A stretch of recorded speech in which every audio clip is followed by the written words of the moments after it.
There's an idea that has been percolating in my mind for a while now. It is the combination of three values: humility, non-attachment, and skepticism.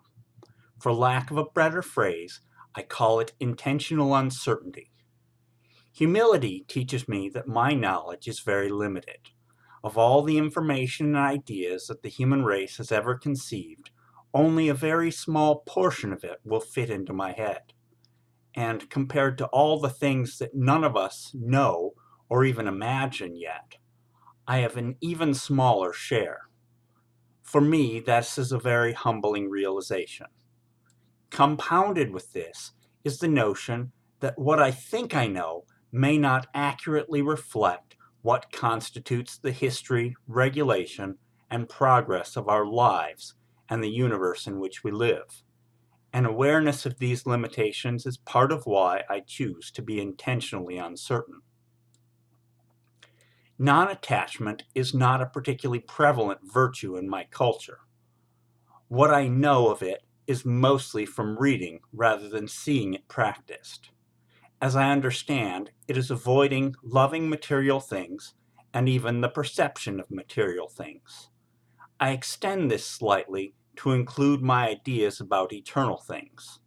While non-attachment is a path to enlightenment, I would use my intentional uncertainty to question even the concept of enlightenment.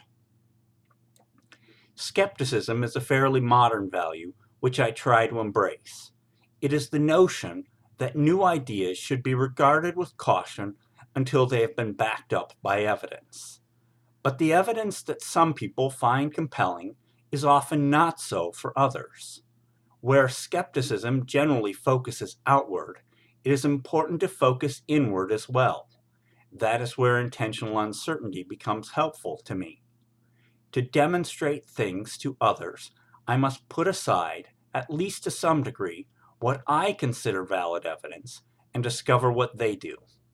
To some, skepticism of one's own reasoning and evidence might seem counterintuitive, but I find that the more I am willing to admit what I don't know, the better I can learn about those things from others. This is what I mean to be intentionally uncertain.